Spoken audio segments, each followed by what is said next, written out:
Welcome back to class. I hope you comprehended all that was discussed in our last session. Today we want to look at these consonant sounds that was mentioned earlier. Now remember that I told us that phonetics is the study of the human speech sounds. These sounds are split into two types: consonant sounds and vowel sounds. Again, the consonant sounds are split also into two types: voiced and voiceless. Remember also that I said in the last class that we have about 44 sounds majorly in the English language.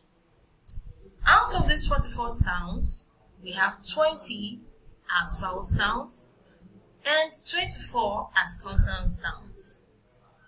Now, to describe these consonant sounds, we are going to look at it using three parameters. 1. The place of articulation. 2. The manner of articulation. And the third one is the state of the glottis. When we talk about the place of articulation, we are talking in terms of the organs that produce the sound.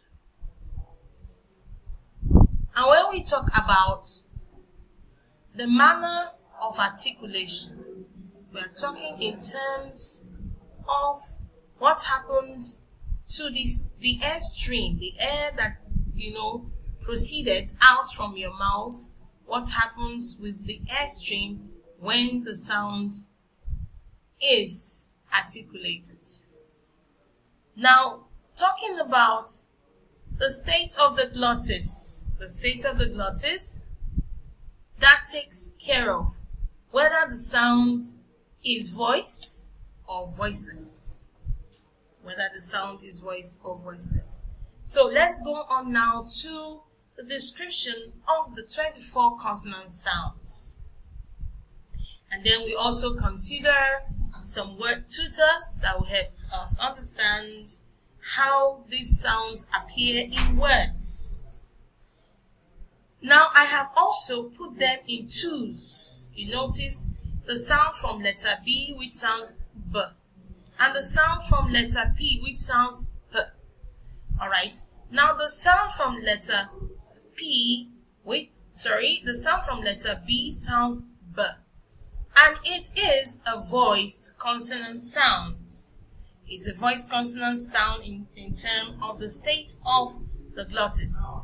It is also a bilabial sound because the organ that articulated this sound is the lip, the upper and the lower lip, taking care of the place of articulation, bilabial. Finally, on this sound, the manner of articulation is what plosive, the term plosive comes to address. So to describe this first sound, you describe it as the voiced bilabial sound. Voiced bilabial sound. And we have about 3 word tutors there, which is number 1, bake, B-I-G, bake, and rubber, with the sound coming at the middle position of that word. And then the third word there is tube. Tube. Let's move on to the second sound. That's the second sound from the letter P, which is articulated as P. It is a voiceless sound. It's also a bilabial sound. The lips are involved. And of course, it's a plosive sound because of the sudden release of air at the articulation of that sound. We have some word tutors there too, which is pen, rectal, and rib. Let's move on to the second pair. From letter D, which is D, and from letter T, which is T. Letter D sound is an alveolar sound, and it is voiced, and it's also a plosive sound because the air, there was a kind of obstruction of air at the articulation of that sound, and then of course because of the sudden release of air, that sound is therefore described as a plosive sound. So to describe the sound D, we describe it as the voiced alveolar sound. And we have some word tutors there, which is D-O-G, which is dog, and O-R-D-E-R, which is order, and then B-E-D, which is bed. So you see the sound is coming at different points in each word produced. Okay? Now the next sound is the sound T from the letter T.